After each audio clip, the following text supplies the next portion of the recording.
क्या रे मोगलेस, क्या हुआ? हेलो सीनू भाई, कैसा है? भैया, मुगलिस पकड़ा गया। देख पुष्पा, तेरे को एक मस्त ऑफर देता हूँ, साथ में धंधा करते हैं, मेरा पार्टनर बन जा। तू जो रेट बोलेगा वो दूंगा। बाकी बाद में फाइनल करते हैं, पर मेरे साले को कुछ मत करना। बस तू मोगलिस को भेज दे मेरे घर पे। उसको तो मैं अब भी मार दिया। 5 मिनट पहले फोन करने का था ना, लेट कर दिया। अभी जिंदगी जा चुकी है, वापस नहीं आने वाली है।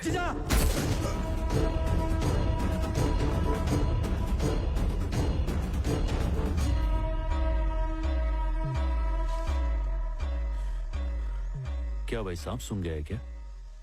जो तुम सोच रहे हो वही हुआ है। वो दिन तुमको इतना ज्ञान दिया कि मैं किसी से डरता नहीं, फिर भी तू मेरे नाद में लग रहा है। अब गोली की आवाज आ गई ना, और एक जरूरी सूचना, एक बात को अपने भेजे में घुसा दे। मैं इधर किसी के फट्टे में टांग अड़ाने को नहीं आया, राज करने के लिए आया मैं, झुकेगा नहीं।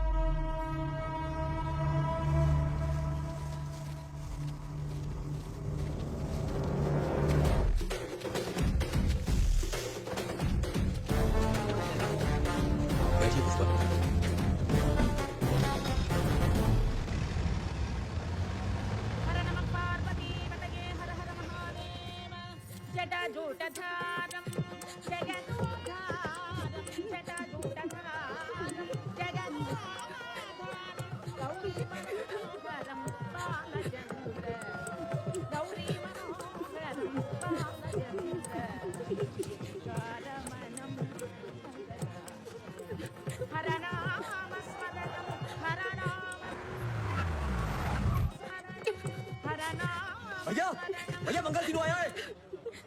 हाथ साले की यही कब्र खोदूंगा, बंदूक दे। काका, रुक। मंगल शीनू को बुलाया मैंने। अगर यहाँ कोई भी लफड़ा हुआ तो पूरी पुलिस फोर्स इधर ही है, एक एक को भून डालूंगा। आज मसला हल कर ही देंगे।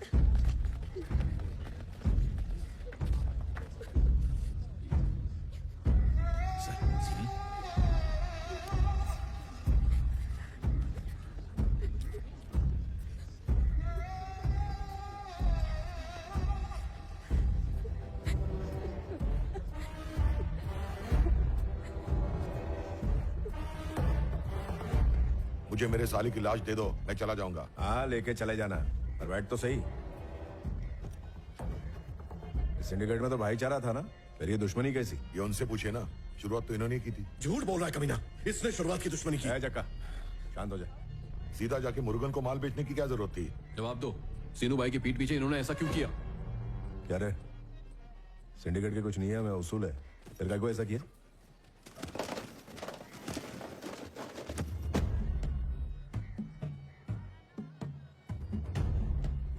क्या ये? 3 करोड़ है। एक टन कितने में बेचा?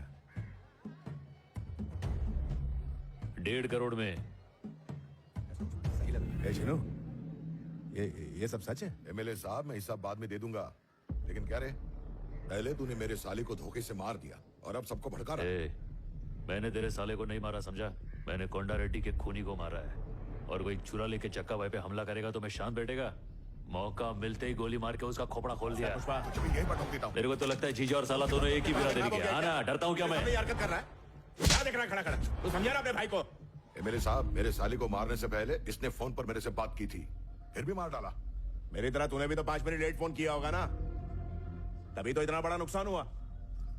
बंदूक साइड में रख, पहले पैसे की बात निपटा। और हाँ, तू तो बोल रहा था 1 टन के सिर्फ 50 लाख मिलते हैं, इसे 1.5 करोड़ कैसे मिल गए? हमने भी इससे यही सवाल पूछा। अगर ये हमसे सच कहता तो हम मुर्गन के पास क्यों जाते? इस पर अन्ना ने इतना भरोसा किया, उसी ने पीठ में छुरा भोंक दिया। क्या शीनू भाई, चुप क्यों हो? एमएलए साहब पूछ रहे, जवाब दो। अब तुम सबको जवाब देना पड़ेगा क्या मुझे? तुम्हारे वास्ते इतना कुछ किया, सब भूल गए? हाँ ठीक ही तो है, आखिर हम सीनू भाई को सवाल ही क्यों कर रहे हैं? भूल गए इन्होंने हमारी कितनी मदद की है। ये ना होते तो चेक पोस्ट भी क्लियर ना हो पाता। वो सारे एहसान क्या मायने नहीं रखते? सुन बाबा, कुछ भी मत बोल, मैं भी माल पहुंचा के ही आ रहा है। तुम लोग भी पुलिस को पैसा खिला के गए, मैं भी पुलिस को पैसा खिला के गया। तुम लोग जितना कमीशन देता है उसका डबल कमीशन मैं देता है। फॉरेस्ट वालों को, रेवेन्यू वालों को, आईडी वालों को, चेक पोस्ट वालों को, पुलिस वालों को, सबको पैसा खिलाएंगे तो हमारे पास क्या बचेगा? हम सबको मिलके एक कमीशन देना मांगता है, उसके बाद अपने पास पैसे का ढेर लगेगा, 25% ज्यादा पैसा बचेगा। फिजूल खर्चा हो रहा है ना। शीनू भाई को बीच में से हटा के डायरेक्ट मुरुगन को माल बेचा तो 1.5 करोड़ में माल बिका है। अभी हम सब लोग ने मिलके एक रेट उसके साथ फिक्स किया तो 2 करोड़ भी मिल सकता है। क्या बोला 2 करोड़? हाँ, कहानी अभी खत्म नहीं हुई है। कलकत्ते में वो चैटर्जी है, मुंबई में वो सिंह है, दिल्ली में अग्रवाल है, सब लाइन में खड़े माल खरीदने के लिए तरस रहे हैं। अपने पास जो चीज है ना वो दुनिया में किधर भी नहीं मिलती है, सिर्फ अपने इलाके के जंगल में मिलती है, और ऐसी क्वालिटी और किधर भी नहीं है। तो जब माल अपने पास है तो हम उनके आगे भीख काहे को मांगे? अपन मुंह फाड़ के पैसा लेंगे। मार्केट में कंपटीशन बनाने का, फिर देखो अपना माल किधर किधर बिकता है। और हो सकता है उतने माल का अपन को 3 करोड़ मिले। अगर इस हिसाब से चले तो अपने एमएलए साहब की झोली में खाली कमीशन का 20 करोड़ आ जाएगा। हाँ भाई, पुष्पा बिल्कुल सही कह रहा है। ऐसा आदमी हमारा सिंडिकेट संभाले, इसी में हमारी भलाई है। नाव में बैठकर जाल फेंकना बहुत आसान है, पानी में उतरेगा तो बड़ी मछलियां खा जाएंगी। पुष्पा बैठ कर एमएलए साहब को प्लान समझा। अबे साहब मेरे को एक चांस दे के देखो ना, इन लोग को इतना पैसा दिखाएगा कि इन्होंने आज तक देखा नहीं होगा। क्या सोच रहे हो साहब, मेरे पे ट्रस्ट नहीं है क्या? ये वर्दी वाले आज तक मेरा माल कभी पकड़ नहीं पाए। यही तो कलाकारी है अपने पास, अपने पे भरोसा करो साहब। 2 टन ज्यादा दाम पर बेच दिया तो सब उसकी तरफ हो गए। इसे आए हुए 2 महीने ही हुए हैं और 2 लोगों की मौत हो गई। पता नहीं आगे चलकर कितने लोगों की लाशें दिखेंगी। एक बार ये भी सोच लीजिए। क्या साहब, ये तो अभी बच्चा है, इसकी बातों में आकर गलती मत कीजिए। अगर इस छोकरे से कोई गलती हो गई ना तो साहब हम सब बर्बाद हो जाएंगे। हाँ भाई, मुझे भी इस आदमी पे डाउट हो रहा है। इस काम का सबूत तो सबके सामने पड़ा है। अब से सिंडिकेट का सारा काम पुष्पा ही संभालेगा। जिसको भी अपना माल बेचना है पुष्पा को ही बेचेगा। कल मंदिर में सब लोग शपथ लेंगे।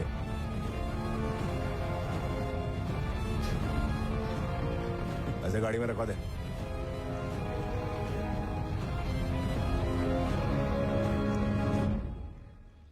एमएलए साहब, इनसे कहो कि मेरी साली की बॉडी दे दे ताकि क्रियाक्रम कर सकूं। अबे ओ, जिस बक्से को कुर्सी समझ के बैठा है ना उसके अंदर तेरे साले की बॉडी है। उठ जा, तेरे को बॉडी मिल जाएगी। ए सलवा, बॉडी उठवा के भिजवा दे। गोविंद की वजह से भुजंगा की मौत हो गई, इसलिए उसने इस्तीफा दे दिया। हालांकि जॉली रेड्डी बदला लेने के लिए पागल हुआ जा रहा था, पर उसके हालात उसको इजाजत नहीं दे रहे थे। और उधर दक्षा, वो भी बदले की आग में जल रही थी, मगर वो इंतजार करने के अलावा और कुछ कर नहीं सकती थी। पुष्पा को टक्कर देने वाला कोई बचा ही नहीं था। लेकिन उसी वक्त एक ऐसे आदमी की एंट्री हुई जिसने पूरी कहानी बदल के रख दी। हरियाणा से ट्रांसफर लेकर आए थे और हिंदी में इनका हाथ थोड़ा तंग था।